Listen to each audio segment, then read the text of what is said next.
नमस्कार दोस्तों, स्वागत है आप सभी का सर्वज्ञ टेस्ट में। और ये क्लास एसएससी एमटीएस और जीडी और एसएससी के प्रत्येक एग्जाम के लिए बहुत ही उपयोगी रहने वाली है। क्लास को स्टार्ट करता हूं साथियों, पूरी मेहनत के साथ इस क्लास को पढ़िएगा। इस बार सिलेक्शन लेकर अपने माता पिता का नाम रोशन करना है, पूरे जोश और जुनून से पढ़ना है।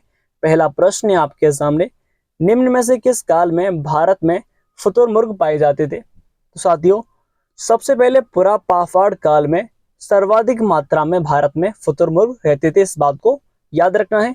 आगे चलते हैं, इसके जो मुख्य बिंदु हैं इनको पढ़ते हैं। देखिए, महाराष्ट्र के पाटन जिले में सबसे बड़ी मात्रा में शुतुरमुर्ग के अंडे के छिलके पाए जाते थे, इस बात को याद रखिएगा। और वे लोग क्या करते थे, कुछ टुकड़ों पर डिजाइन करते थे और उनसे जो जो अंडे थे उनसे मोती बनाते थे, इसको भी याद रखिएगा।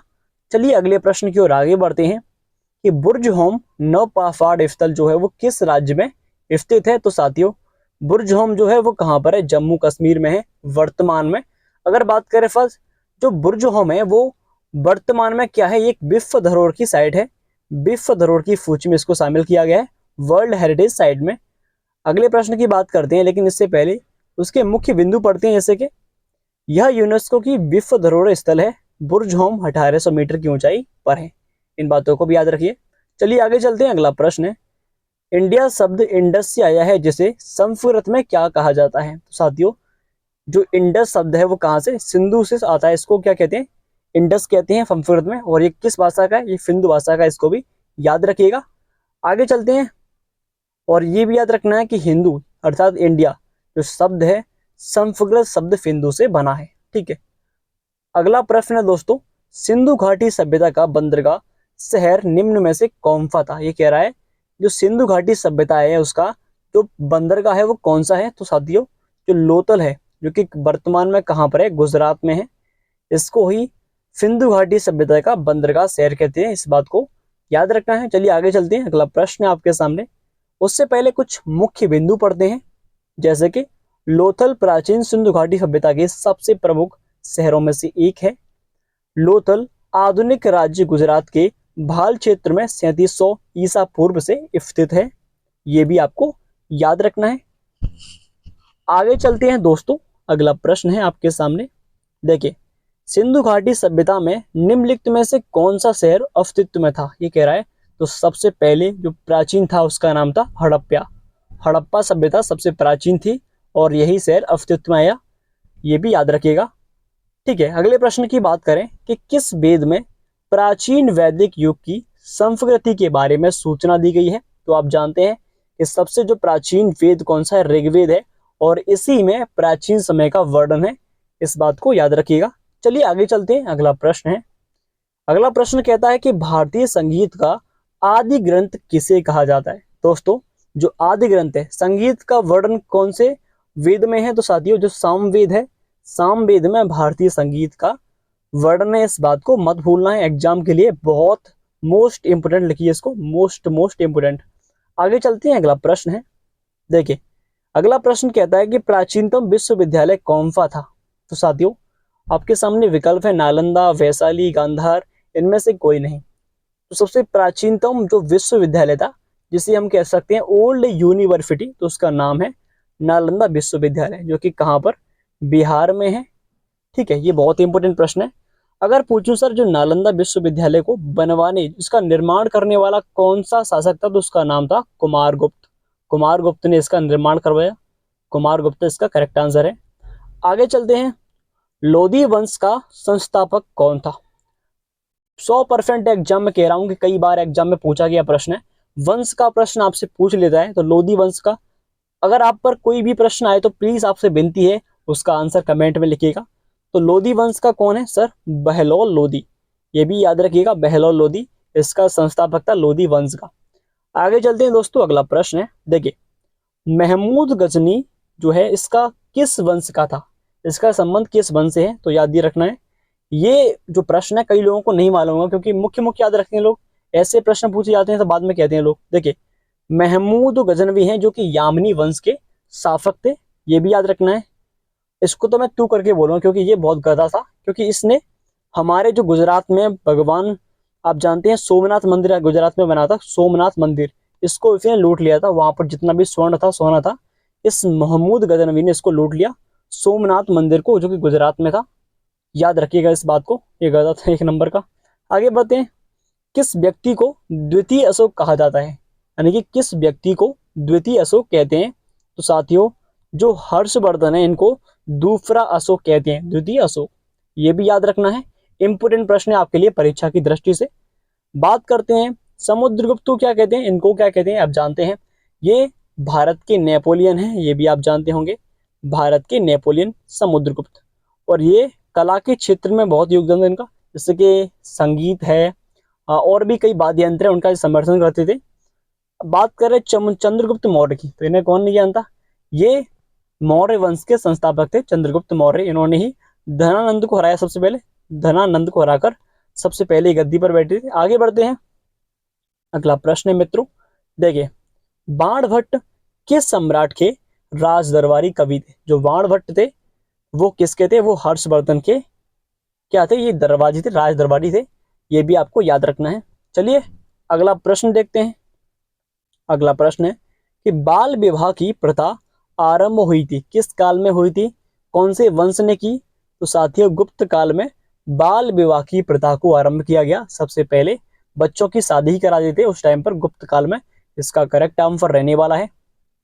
आगे चलते हैं मित्रों, अगला प्रश्न है, देखिए सोने के सर्वाधिक सिक्के किस काल में जारी किए गए थे? तो साथियों, इसका सही आंसर है गुप्त काल। गुप्त काल में ही सोने के सर्वाधिक सिक्के चलाए गए थे। आगे बढ़ते हैं, अगला प्रश्न है, किस गुप्तकालीन शासक को कविराज कहा जाता है? तो उसका करेक्ट आंसर क्या रहने वाला है साथियों?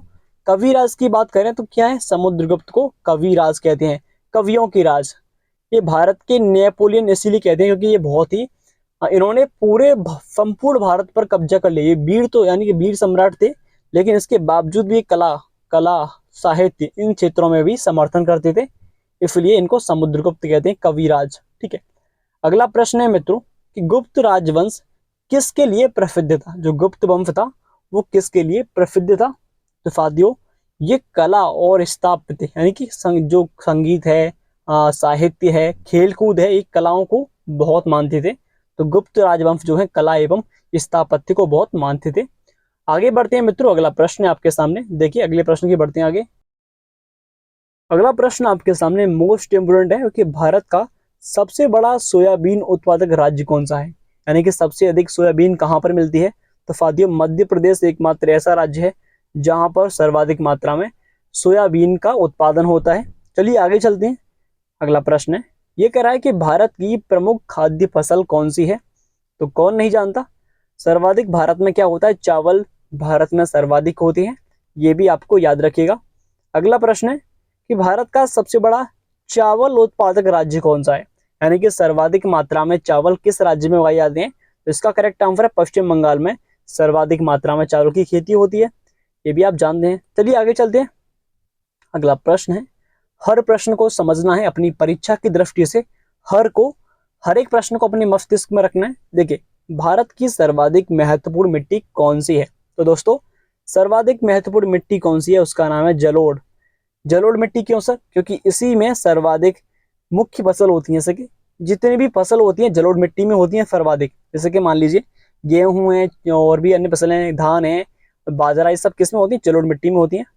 बात करें फिर काली मिट्टी, काली मिट्टी जो है किसके लिए प्रसिद्ध है? तो ये कपास की खेती इसी में होती है, काली मिट्टी में कपास की खेती। ठीक है, ये याद रखिएगा।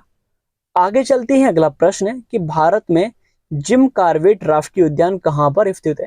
आपसे राष्ट्रीय उद्यान पूछता है, यानी कि नेशनल पार्क। तो जिम कॉर्बेट कहाँ पर है सर? इनमें से कोई नहीं, इनमें से किसी भी जगह पर जिम कॉर्बेट नहीं है, क्योंकि जिम कॉर्बेट कहाँ का है?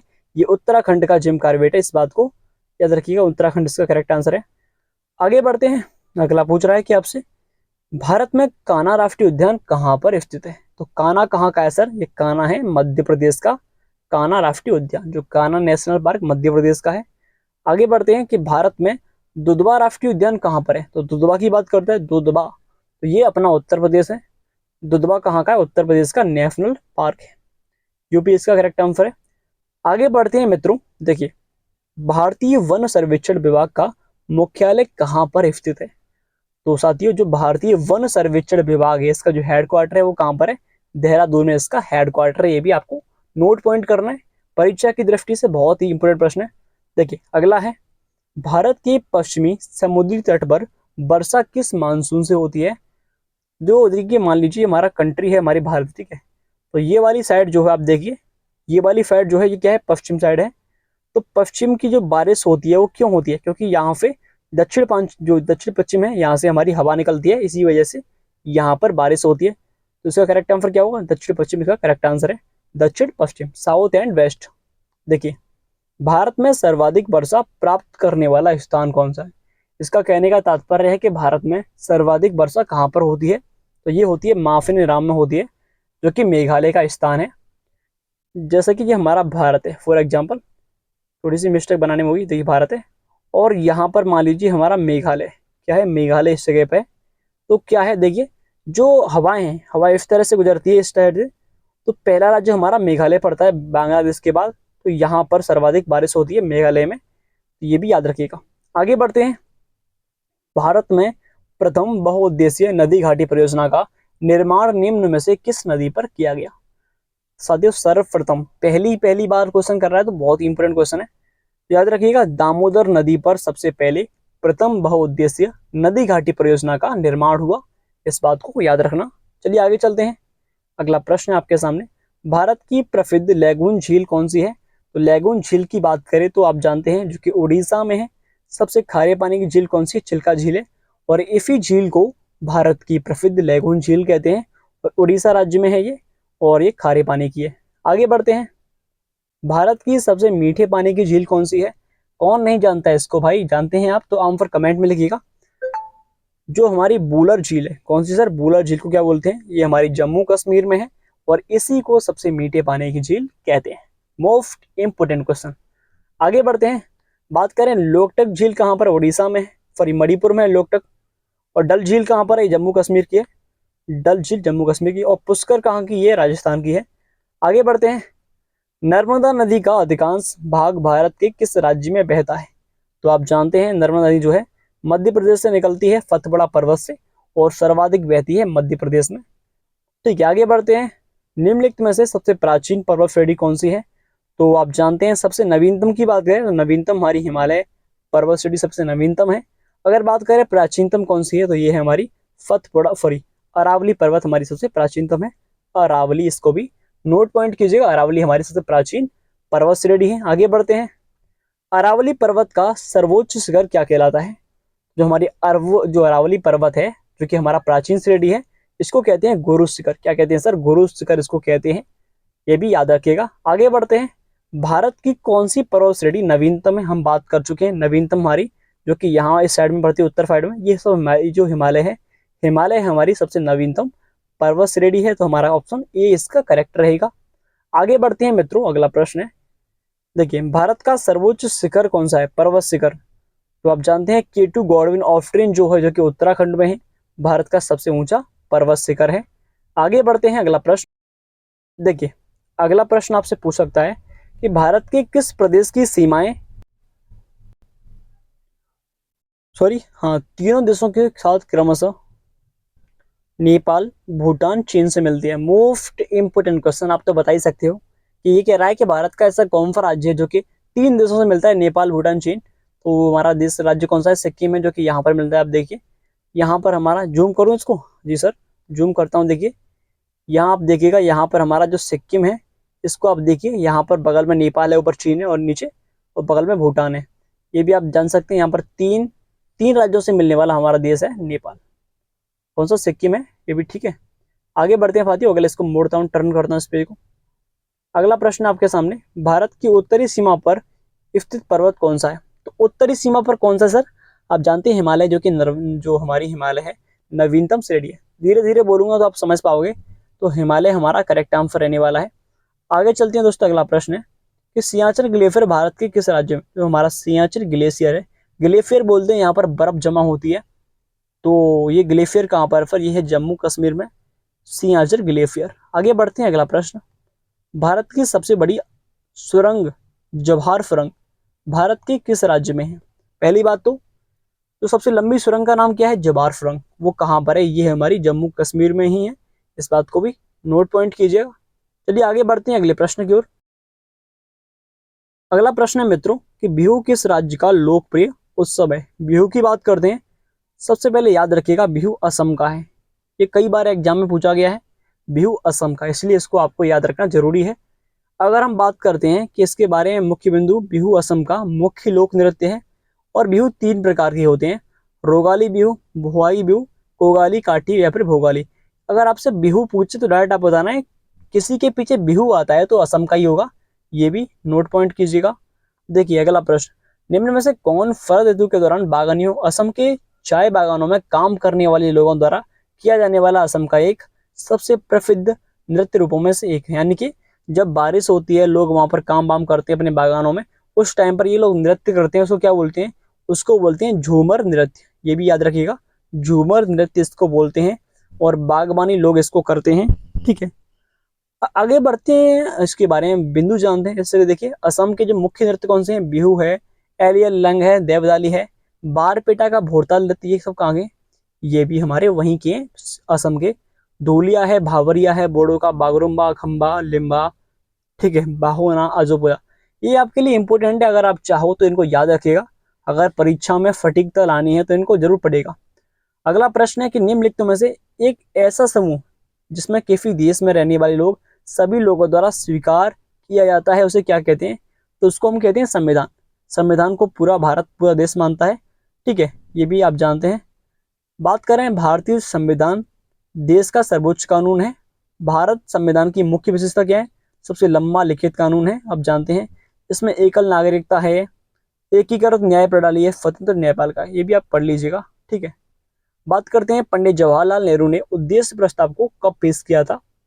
तो साथियों आप जानते हैं पंडित जवाहरलाल नेहरू ने जो उद्देश्य प्रस्ताव है उसको कब किया था? तो उनको किया था 13 दिसंबर 1946 को, इसको पारित किया था। इस बात को नोट पॉइंट कीजिएगा, पेश किया था संविधान में। आगे बढ़ते हैं, इसको पढ़ लीजिए पेज को। ठीक है, ये सब आपके लिए ही आपको पढ़ना है। ठीक है, मैं तो आपको सिर्फ राह दिखा सकता हूँ, बाकी आप सबके हाथ में।